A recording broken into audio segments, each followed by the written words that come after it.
Hello and welcome back to The Fall of the Roman Empire. It's Nick Holmes and this is episode 98 called The War in the West. We ended the last episode with the Emperor Maurice making one of the most remarkable agreements with Persia in Rome's entire history. By supporting Khosroes in his civil war with Bahram, he earned significant territorial concessions and a peace based on mutual trust and respect instead of paying tribute, as Justinian had been forced to do. Of course, this had been won by sending most of the Roman army into battle fighting for Khosroes in faraway Armenia, but now Maurice could redeploy this army to the west to save the desperate situation there, especially on the Danube front. For the next decade, Rome was back on the offensive and looked ready to re-establish the imperial authority that Justinian had in reality lost. So, let's start by reviewing the situation in the rest of the Roman Empire outside the Eastern Front. As discussed in previous episodes, Justinian had left his successors a poisoned chalice, an empire that was overstretched by his western conquests. There was severe pressure, if not outright collapse, on three different fronts: the Danube, Italy and Africa. The problem was Justinian had left the empire bankrupt. He'd emptied Anastasius's treasury funding his conquest of Africa and Italy, as well as his extravagant building programme, so that by the end of his reign, the state was incapable of maintaining an army large enough to defend its extended frontiers.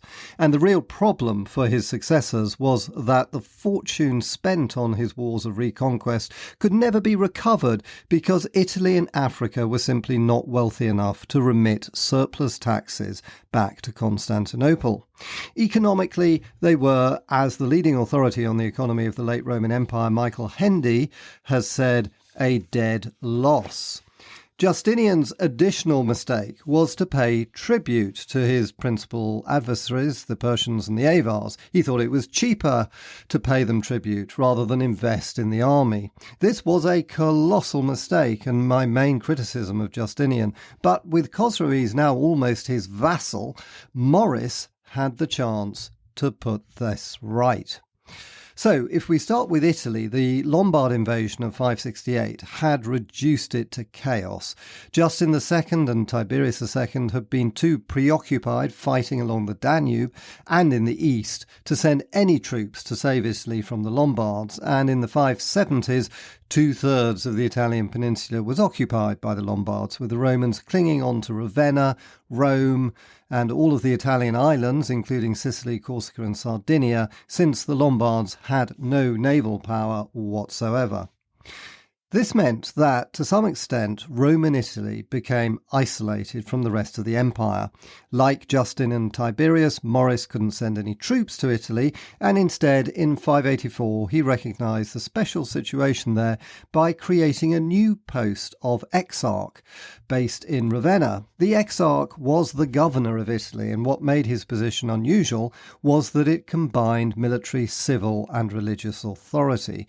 This was not the case with Roman governors in the rest of the empire, who occupied either military or civil or, of course, religious posts. It was Diocletian, back in the crisis of the 3rd century, who'd separated military and civil authority, hoping that this division of power would check the rise of pretenders to the throne, who'd frequently plunged the empire in civil war. But with the situation so desperate in Italy, it made sense to have one governor in charge of everything.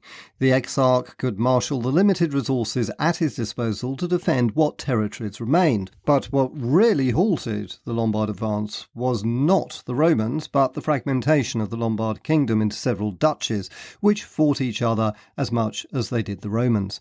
This happened in 573, when the Lombard king Albuin, who'd first led the Lombards into Italy, was murdered by his wife Rosamund, who you may recall was the beautiful daughter of the Gepid king who Albuin had defeated and killed. Albuin had not only forced Rosamund against her will to marry him, but had also required her to drink from the skull of her dead father, which Albuin had made into a drinking cup. In retrospect, perhaps someone should have told Alboin this wasn't the best way of creating a happy marriage. But if there was disunity among the Lombards, so too was there among the Romans.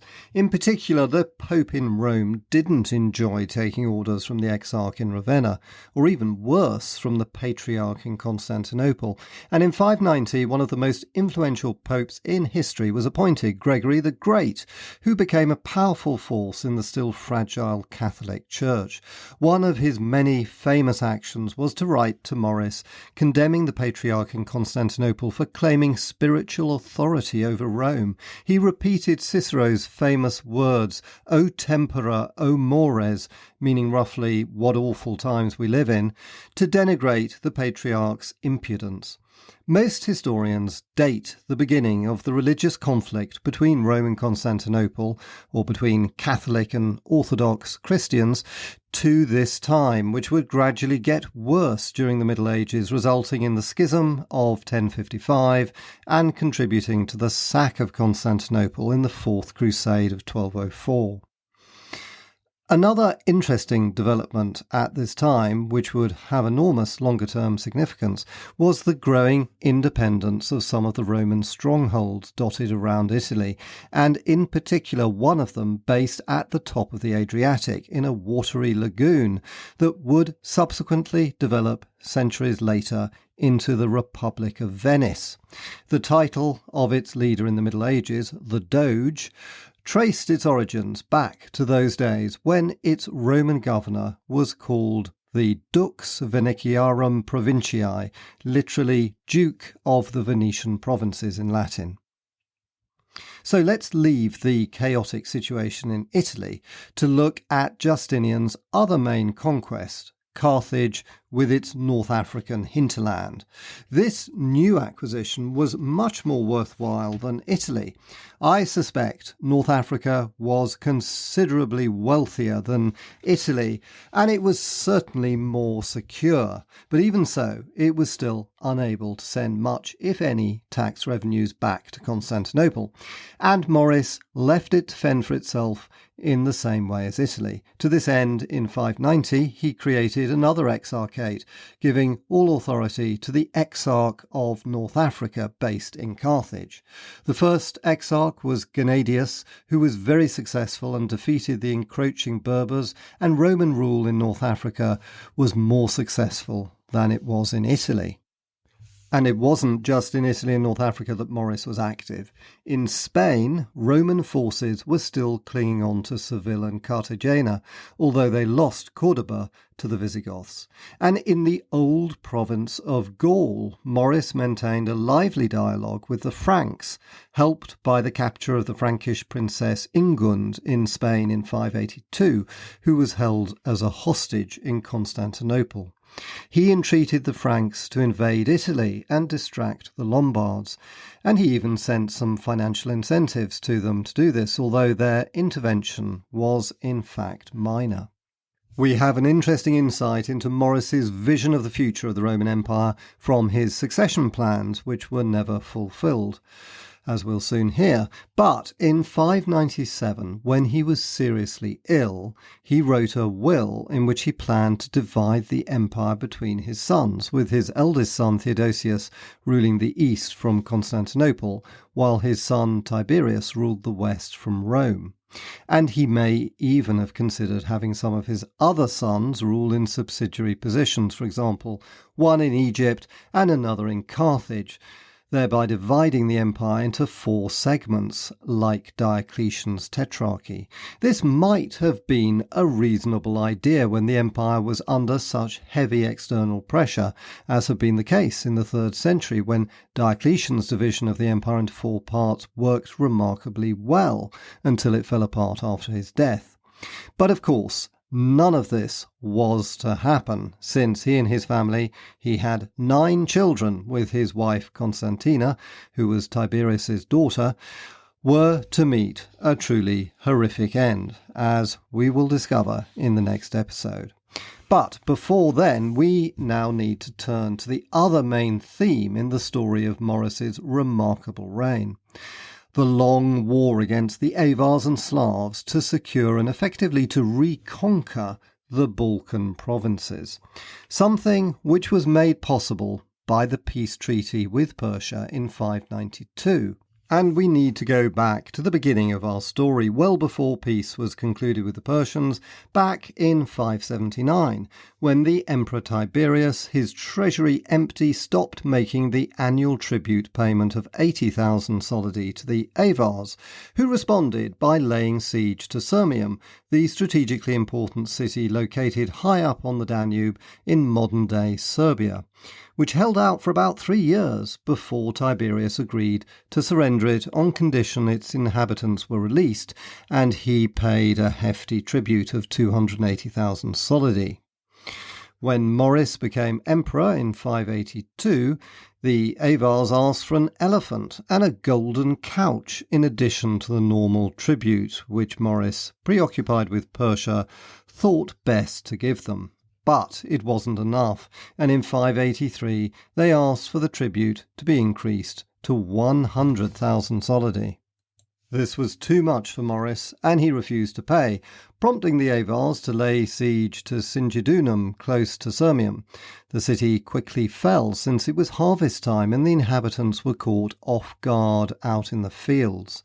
The Avars swept through northern Thrace and made it to the Black Sea port of Anchialus. Maurice sent one of his imperial guards, Commentiolus, a brave officer who subsequently took command in the Balkans, to negotiate with them.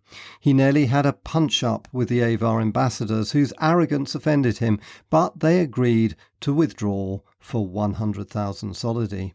They were probably also short of forage and keen to return home to look after their horses, which were their most treasured possessions. No sooner had the Avars withdrawn than the Slavs replaced them, raiding as far south as Athens. Maurice was fully committed on the Persian front and entrusted the defence of the Balkans to Commentiolus, who he made Magister Militum Praecentalis, a grand title for what was probably a command of only a couple of thousand imperial guards. Nevertheless, these were tough soldiers who routed the Slavs whenever they came into contact with them. Commentiolus cleared western Thrace of the Slavs, thereby protecting Constantinople. In 585, Maurice ordered him to build a great ditch in Thrace, screening the rich hinterland of the capital, called Maurice's Ditch. It was a useful defence, but no substitute for a field army, which was what was desperately needed in the Balkans. In 586, the Avars raided yet again, apparently in pursuit of a Turkish magician who'd seduced one of the Avar Khan's wives. Maurice still didn't want to divert troops from the Eastern Front, and the hard-pressed Commentiolus was told to press-gang new recruits into the army, even including members of the clergy, according to Michael the Syrian. And he assembled a force of 10,000, probably comprising the elite imperial guard and a rabble of civilians. As such, it was not, in fact, very different from the force which Belisarius had used to defeat the Hunnic attack on Constantinople in 559, 3 decades earlier. From 586 to 589, the resourceful Commentiolus used this army to check Avar and Slav raiding. Our sources are vague as to the details, but the Romans held on to the main towns in Thrace, although the conditions in the countryside must have been chaotic. At some point, Commentiolus was replaced by Priscus as Magister Militum on the Danube front, but conditions remained very tense, and Avar and Slav raiding continued until 590, when the Avars seem to have been distracted by Turkish attacks on their eastern boundaries. But what really transformed the situation in the Balkans was the Persian Civil War, which began at the end of 589. This allowed Maurice to turn his attention to the Balkans, and in 590 he personally led some army regiments to Anchialus on the Black Sea coast as a show of strength. But most of the Roman army was still fighting in Persia, this time to put Khosroes back on the throne, and it wasn't until 592 that significant detachments from the east began to arrive in the west. In 593, Maurice appointed Priscus to use the eastern army to clear the Balkans of the Slavs, which he did with great success, even crossing the Danube to the annoyance of the Avars, who protested insisted their territory was being invaded, an amusing inversion of the normal state of affairs. The Roman recovery had well and truly begun, but it was not to be completely straightforward. Maurice was always short of cash to pay his troops, and during the winter of 584 he tried to substitute the normal cash payments to the soldiers for them to buy clothing and equipment with supplies from the state factories. Since the soldiers always preferred to receive cash, some of which they kept, this led to a protest and Maurice backed down. It was, however, an ominous sign of things to come. In 594, Maurice replaced Priscus with his brother Peter, who continued to restore Roman authority in the northern Balkans, defeating the Slavs in a battle and confronting the Avars, who again laid siege to Singidunum. The Roman fleet was particularly effective in driving the Avars away from the town and patrolling the length of the Danube. The Avar threat was being contained, although they could still make lightning raids south of the Danube. In one of these, they captured the town of Drizipera, about 50 miles west of Constantinople, causing panic in the city. But they were struck by plague, allegedly as the revenge of the martyr Alexander, whose shrine they burnt at Drizipera, and Maurice also offered them a payment to withdraw. This was the last time in Maurice's reign they posed any sort of real threat. In 599, he appointed both Priscus and Commentiolus to lead a large Roman army to push the Avars back into their homeland of Pannonia, which is sited in modern western Hungary and Slovakia and northern Croatia. They would remain there for most of the next century. Roman troops reasserted their authority throughout the Balkans south of the Danube and regularly crossed the Great River as a way of preventing both Avar and Slav invasions. But it was this tactic which led to a crisis within the Roman army, which would have huge repercussions for the future of not just the Roman Empire, but the whole of Western Eurasia. For in the winter of 602, Maurice commanded Peter, who was again the senior commander in the Balkans, to stay north of the Danube. By the way, Maurice had a habit of switching his commanders regularly, which doesn't seem to have affected their loyalty. But the soldiers resented this order for two reasons. One was that living conditions would be far tougher than staying in barracks in the towns and cities south of the Danube.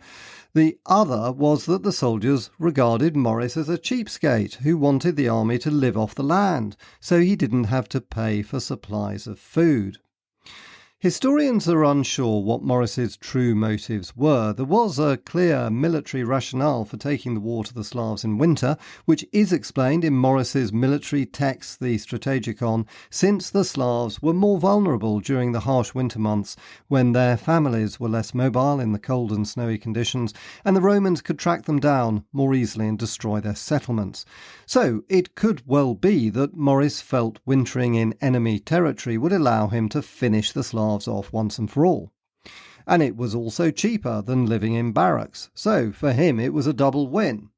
But for the army, it was a double lose, and it quickly became clear Maurice had underestimated just how unpopular he was with both the army and also the inhabitants of Constantinople. There seemed to have been two main reasons for this. One was his parsimonious financial policies. There's no doubt these were forced on him. He inherited a bankrupt treasury from the extravagant Tiberius, who bought popularity with tax cuts and generous gifts. More importantly, he couldn't fix the problem because of Justinian's western conquests. It was simply impossible for the empire to fund an army large enough to defend all of its borders. But people also thought he was selfish with his money. For example, he lavished tax revenues on embellishing his hometown of Arabissus in Cappadocia with splendid buildings. In 599, there was uproar when he refused to ransom 12,000 captives taken by the Avars. These men were then put to death. Maurice was accused of refusing to part with his cash to save them. However, the truth could well have been that the men were deserters and Maurice didn't want them back. He was also accused of favouring his own family by making his brother Peter a senior general and his father Paul president of the Senate, although the same charge could be levelled against pretty much every other emperor as well. But what his critics forgot was that by 602 he'd achieved nothing short of a military miracle. He'd stopped paying tribute to the Avars and Persians. In the east there was peace with Khosroes, and in the Balkans the Danube was a firm frontier. Although Italy was still in chaos, Africa was stable under the control of its exarch Gennadius. In my opinion, Maurice had done more to restore the Roman Empire than Justinian. But, as we'll discover in the next episode, this was not the view of most of his contemporaries, and his orders to the army to winter north of the Danube in 602 would trigger an astonishing chain of events that would ultimately change the course of history.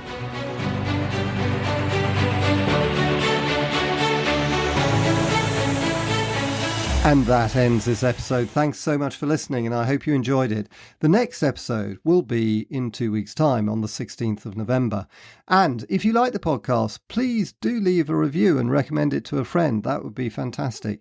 The podcast is entirely free and requires no subscription. And of course, do also check out my website, nickholmesauthor.com. Link in the show notes to find maps, blogs, and a free ebook. Thanks for listening, and see you next time.